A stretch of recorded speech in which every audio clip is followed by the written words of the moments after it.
Hello again, cohort colleagues. This video is about Chapter 3 and all of the components that you need in your Chapter 3 when you get ready to write.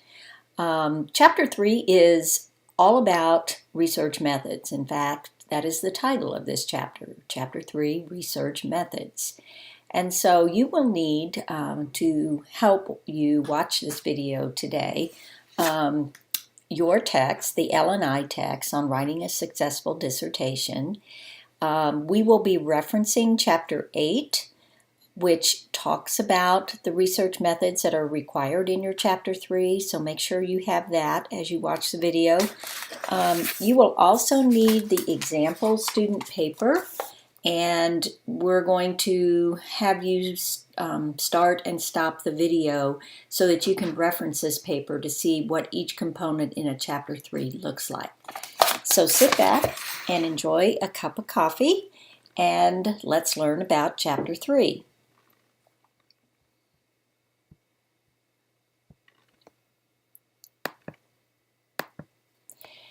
So we'll talk about the various research methods that are required in your Chapter 3.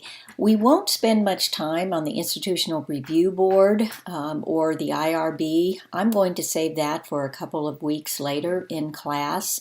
I think it'll be better if we discuss that so that you have a better idea of what the IRB board really is and what their responsibilities are and your responsibilities. So let's talk about some general writing principles with research methods. Just like with all of the other chapters, it's important, especially in Chapter 3, that you take your bias completely out of your paper. This paper is not about your experience. It's not about your expertise or your opinion. So this chapter is about conducting your own research in a very systematic and valid and reliable way, and then also reviewing the literature of others. So here are a couple of examples of some biased statements that appeared in the Chapter 3 that you want to stay away from. That first statement, you have no guarantee that this research will show peer-to-peer instruction in English raises MAP scores. It could be that your research does not show that. And so you want to be very, very objective when you're talking about what your results will show. So the best way to do that is to remain neutral about it. The second example, the results of the research will be used to change counselor curriculum in the Warrensburg School District. Well, we don't know again. Maybe those results will not be used. And so there are ways to get around not being biased. You can say things like, this research may be of assistance to school practitioners in the area of English to improve MAP scores in the subject, but you're not saying that it will. I want you to also notice that in this last statement, the Warrensburg School District is identified, and that has to do with the next slide. In your research in Chapter 3, you do not identify your participants in any way. They must be anonymous. That goes for school districts, schools, and research participants. So what researchers do, they will label school districts such as School District A, B, C, or D, and the same with schools. They will assign some kind of a code to schools. Research participants might be things like teacher 1, teacher 2, teacher 3, administrator 1, 2, and 3, and so forth. So make sure that your participants are not identifiable when you write your Chapter 3. Another general writing principle with Chapter 3, when you're in the proposal phase, before you conduct your research, you're writing in the future tense. You need to write Chapters 1, 2, and 3, and when you finish that and your dissertation's chair says your proposal is ready to be proposed to your committee, when you're doing that presentation, will look to see that you are writing in future tense because they don't want any indication whatsoever that your research has already been conducted. And the same with the IRB committee you'll learn a lot about in a couple of weeks. So here's an example of the proposal being written in the future tense. Will be is often used. And so I think you can read that example there and see that it's in the future tense. As opposed to, this is an example where this person went back to chapter 3 after they defended their dissertation. They presented their entire paper to the committee once they had conducted their research. That's called the defense, and they had to go back and change their chapter 3 to past tense because they that's after they conducted their research. So here's an example. The survey sample was 293 PE teachers. Now that we've talked about some general writing principles for chapter 3, let's talk about what's required in a chapter 3. What are the components or the major headings that every researcher must have in their chapter 3? Here they all are. There are 7 of them. Again, these are your major headings, and we're going to first start with the introduction. The introduction is an overview of what's included in chapter 3. It's just an introduction, exactly what it says. It tells whether you propose to use one or multiple research instruments. So you're going to talk about those instruments, just basically identifying them. You're going to talk about them in more detail later in your chapter 2. And it tells whether you are proposing one or multiple research methods. So make sure that you go to your L&I text, and it begins chapter 3 in chapter 8, where they start talking about those components you'll want to reference. And it begins on page 165. And what needs to be included in the introduction, as well as an example, is given on page 166. So you might want to stop this video and take a moment to read about that. Now that you're familiar in what goes into the introduction, the second component of your chapter 3 is the selection of participants. So that is the name of this heading, selection of participants. And you're simply describing the process that you use to select your participants.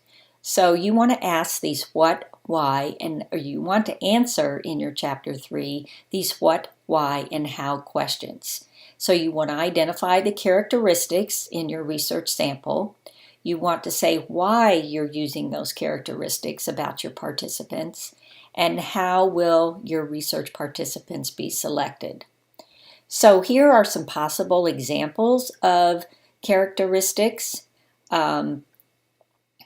The job, if you're interviewing teachers and administrators, you identify them as a teacher or administrator. Just like that, you don't give names again, you just identify their role. And then you can identify the teachers that you're maybe including in your study by grade level and by subject taught, and possibly experience. For example, I just had a student defend this past Friday, and the characteristics of her participants in terms of experience was the focus on novice teachers. So in her study, she only included teachers who had between 1 and 5 years of experience. So she talked about that in terms of this particular section. Other possible characteristics you would identify under this heading is possibly the location of your study. Are you doing the study in Missouri? Are you doing it in a certain region of the state? And what country? Other characteristics you might want to include could also include things like gender and age. In this section, again, you're going to have to explain how you selected your participants. So you're going to have to tell how you are selecting your sample? Was it through simple random sampling, stratified random sampling? Those are examples of sampling methods used in quantitative research. And in Chapter 8, if you go to the selection of participants section, you will see all sorts of reminders of the different sampling methods, because I know you've had the quantitative class. So you might want to review those sampling methods. In qualitative research, that's also given, your book also gives some examples of some sampling methods.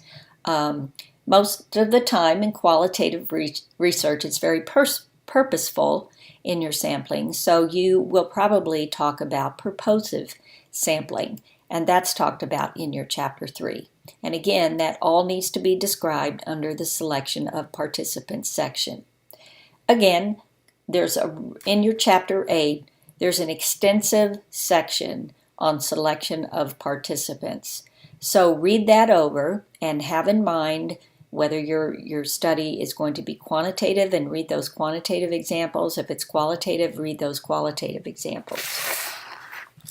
You can also go to your paper on page 39, where you can see where this researcher described her selection of participants and that process. I want you to be careful, as we discussed in class the other night. When we looked this section over in the sample paper, we realized that this researcher really gave too much specific information that might give your committee an indication that you have already conducted this research.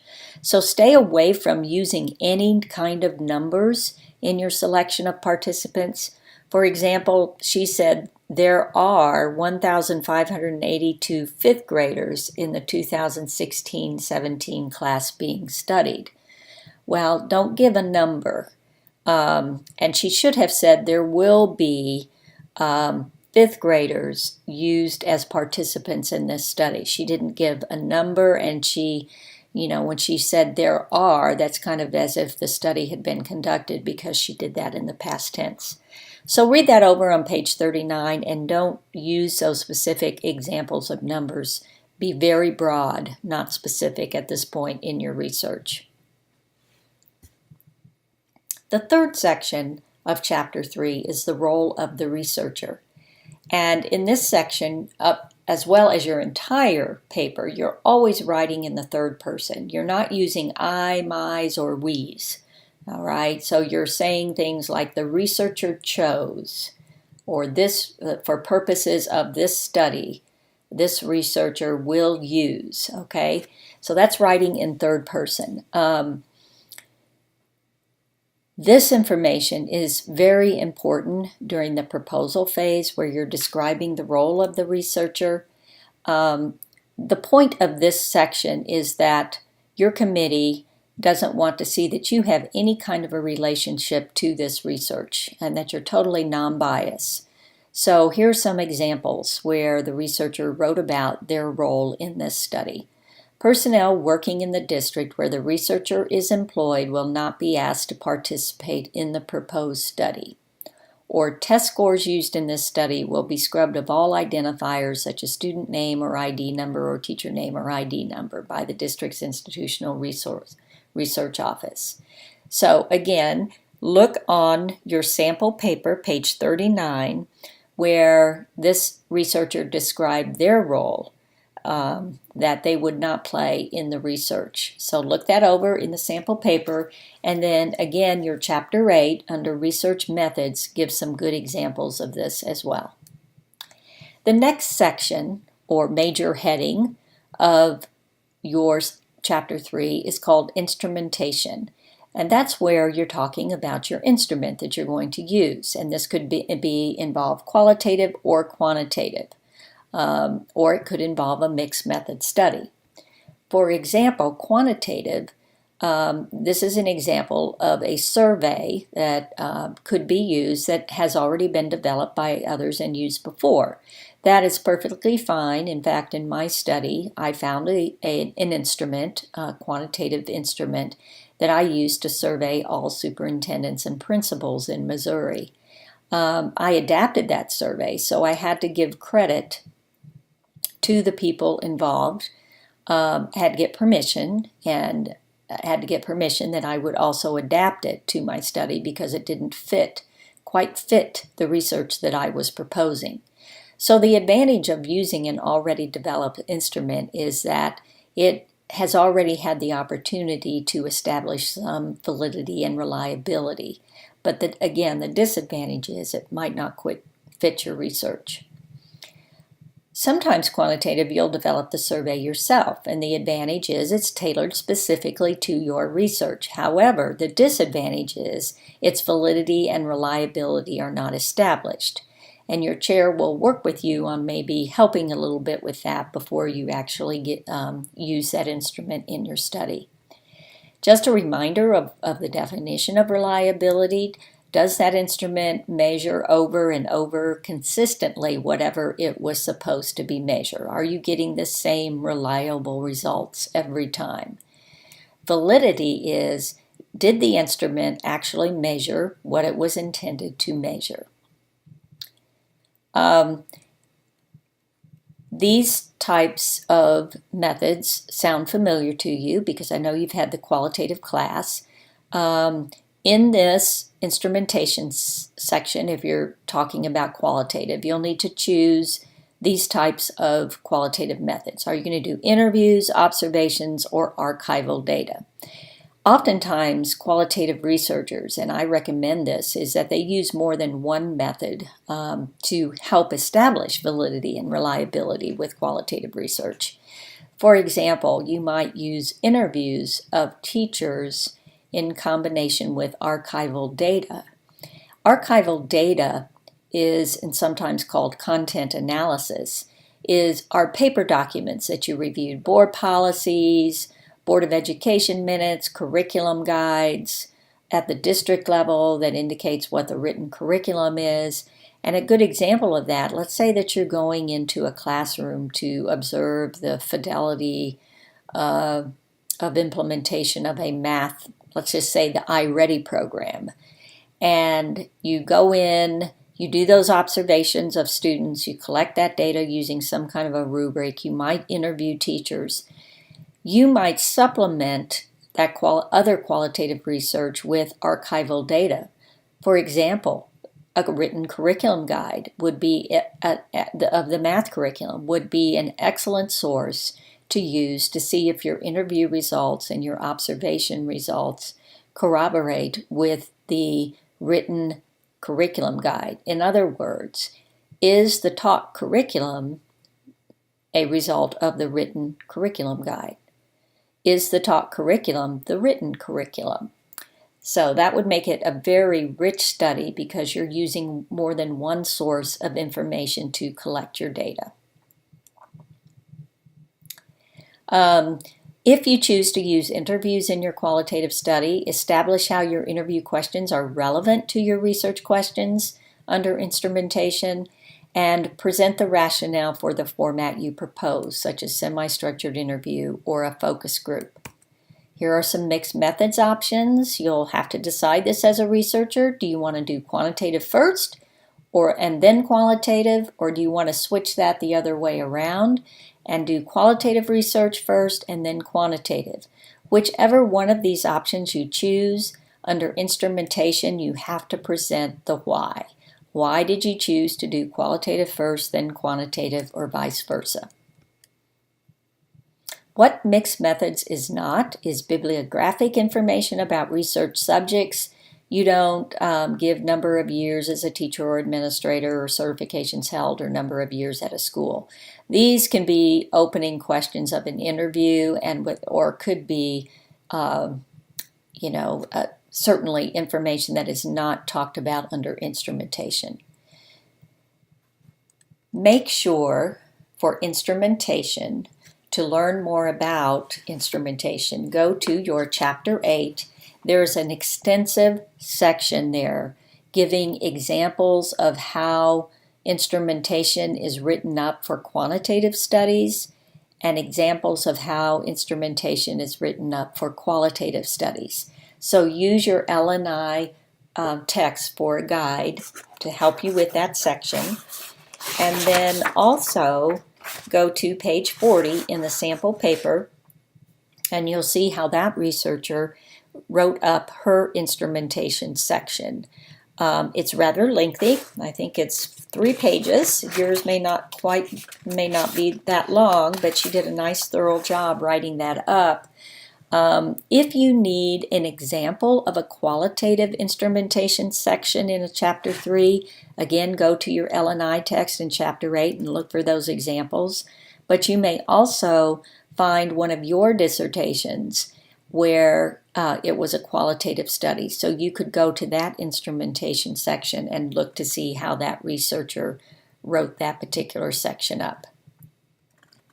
The next section is data collection after instrumentation. And data collection is exactly what it says. It's data collection. It describes the process that you use to collect the data. So how will you collect and store this data?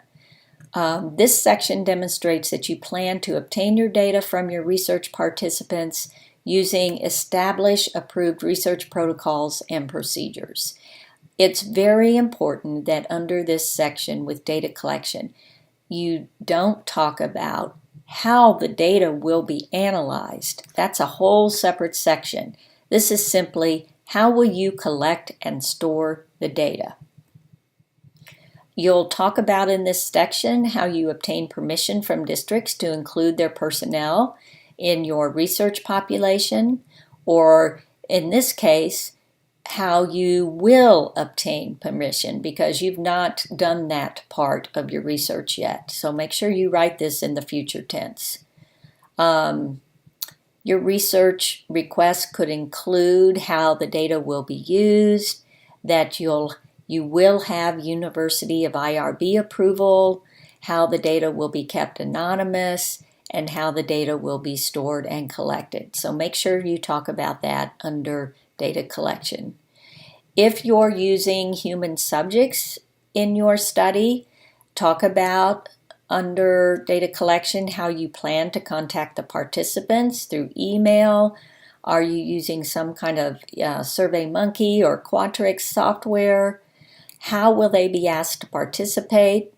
And if you're interviewing subjects, how long will the interviews take? So all that's talked about under data collection. If you're doing a survey for data collection, you'll talk about how you will get informed consent, how participants will receive the survey instrument. Will they receive it through a link in an email? And how you will send reminder messages who don't respond to your survey request the first time. With data collection also, go to your chapter 8.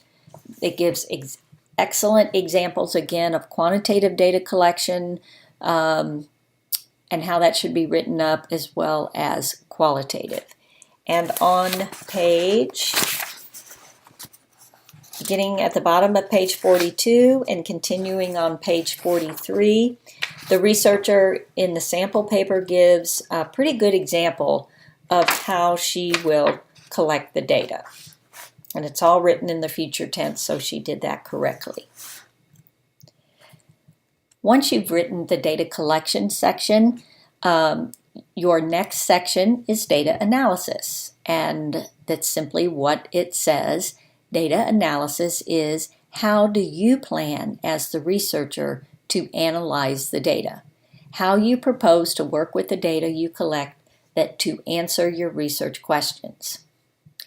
So, quantitative examples are given in your book under Chapter 8, but here's some examples that you would talk about for data analysis.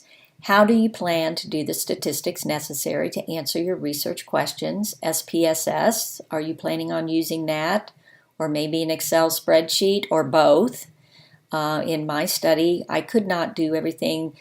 I could not have Excel conduct statistical tests in the robust manner that I needed it to, so I had to use SPSS. All of you will probably have to use SPSS if you use it. You'll also have to talk about in this section the specific statistical tests that you plan on using. Are you using an ANOVA, multiple regression, linear regression, t-tests, z-scores? Those kinds of things are talked about because those are the tests that you will be conducting to help you analyze your data. Qualitative, you'll describe how you propose to sort and group your data from interviews and look at your L&I text for examples with that. Your L&I text does include in Chapter 8 some really good examples for you to review on how to write up the data analysis section for a quantitative study and for a qualitative, so make sure you consult that. Data analysis in the example paper begins on page 43 and continues on page 44. And again, it's a quantitative example, so review that and see how that's written up. If you need to go to another dissertation to see how a qualitative data analysis section is written up, you can go to your L&I text or certainly look that up in a dissertation. The last major heading of Chapter 3 is a summary, and that's the easiest part of Chapter 3. It's simply a brief review of each section of Chapter 3, and it closes with a statement that research results will be presented in Chapter 4. So you can look in the sample paper. She just has one simple paragraph with that. It doesn't have to be long, and you can look in your L&I text for what else needs to be included in a summary, the last section of your Chapter 3. I'm going to conclude this video because we've talked about the major items that need to be included, the components in a Chapter 3. The rest of this PowerPoint talks about a research requirement called city training and the IRB approval process. We will talk about that in class in a couple weeks. So I hope this video has given you a better understanding of the basic writing components that are required in a Chapter 3, the Research Methods chapter, and feel free to let me know if you have any questions, and happy writing. Thank you.